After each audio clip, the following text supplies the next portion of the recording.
about a third of the way through, and then it sort of knits together. Did you like the book? I did. I liked the book a lot. It's a typical Nordic noir. It's the darkness of the Scandinavian mystery series that kind of has that brooding. Yeah. But it was very well done, other than the fact that I couldn't pronounce any of the names in there. It was very well done. The story grabbed a hold of you, and there were a lot of twists and turns. I would recommend it, definitely. The last of the trilogy is called The Fire Pit. When 40-year-old skeletal remains of a child are unearthed at an isolated farm, Hjalti Hensi is charged with investigating the death. But as Hensi's investigation turns to the commune that occupied the farm in the 1970s, Jan Reyna discovers a connection to his mother's death and long-repressed childhood memories. As Reyna pursues a conspiracy of murder and abuse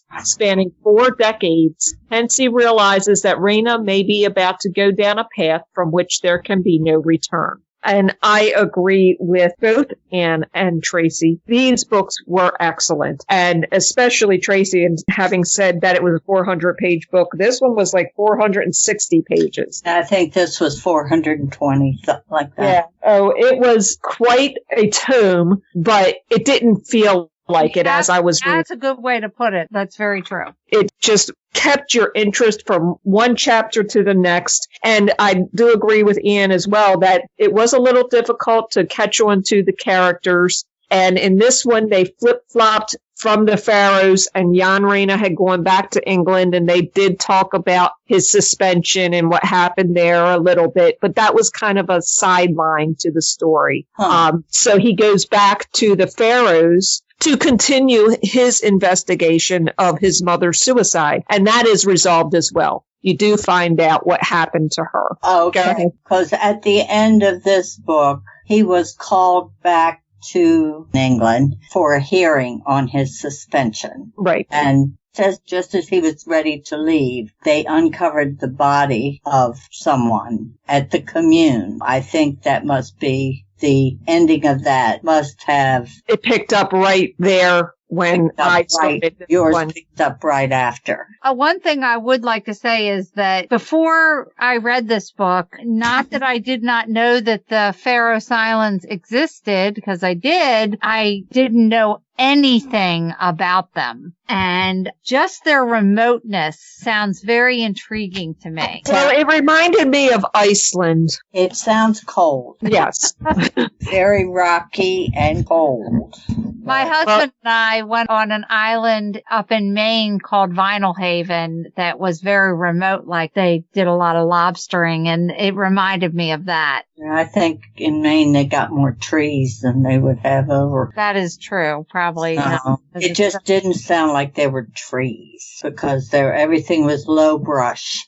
So I didn't think in mind that there was much of a description of the islands themselves. Well, in the first one he did because he was giving his first impressions because even though he was born there, he didn't grow up there, so he knew nothing about the island when he first got there. Well, on mine, he was helping Heinze herd sheep. They were talking about looking up the mountain. There were sheep, nothing to hide the sheep. It was just, in my mind, to be windswept and cold. Well, that would be like Iceland because there are very few trees, mostly small, brushy trees, like you said, in Iceland. I kind of get that impression, which they're not geographically too far from Iceland. Yeah, that's true. Yeah, I do recommend these books. Well, I think his writing really was very exquisite. I just noted down one of the sentences that really struck me. A series of time-lapse photographs of Tove Huld would have shown sudden shifts in position, followed by long periods of virtual stillness. I just thought that was a beautiful sentence, a descriptive way of saying she didn't move very much.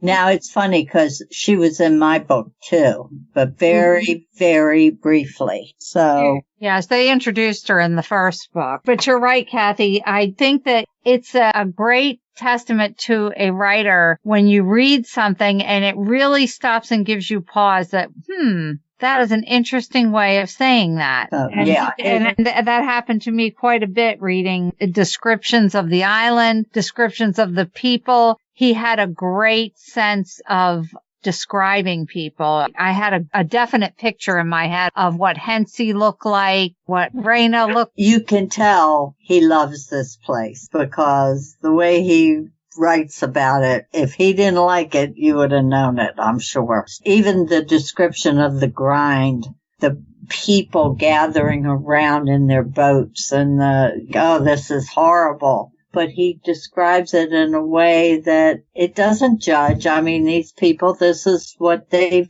done. Yeah, this is their livelihood and puts food on the table. He doesn't portray the protesters as an angry mob. Obviously, you know that they're there to stop the killing of the whales. The way he writes it, you can feel for both sides. It was just very well done. My hat's off to Mr. Ould. Yes, I'm very glad that we found him. Yes. That's what I think I said on the last episode was because of this journey, we are discovering authors that we most likely would have walked right by their books at any other time, but we're diving deep and we are really discovering some authors.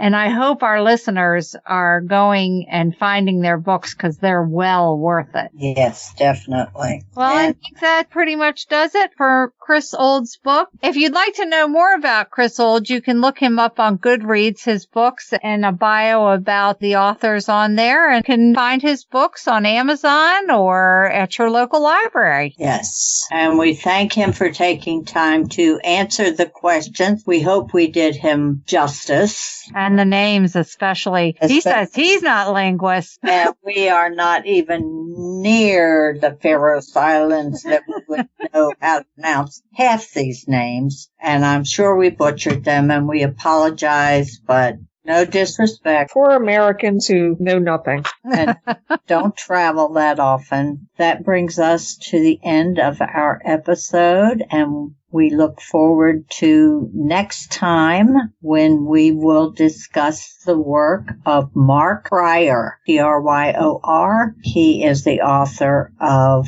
the Hugo Marston series, among others. We look forward to looking at his books, and we hope you'll join us then in 2 weeks. Next week, make sure you tune into our Bookends episode where we will have a riveting interview with Desmond Ryan and discuss his 1033 Assist PC. Definitely listen to that one. You can find all of our information on the website. It was a darkandstormybookclub.com.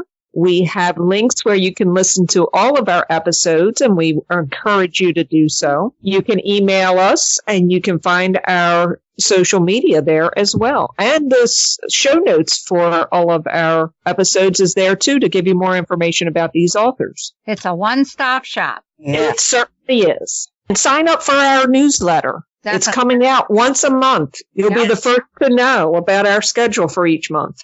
Yep. You sign up on our website. Kathy, I must say that I got the new newsletter today, and it's beautiful. You did a lovely job. I think I'm getting the hang of that. Good. I appreciate the feedback. We thank you for listening. We look forward to you visiting with us next time. And remember, life would be boring without a little mystery. Bye.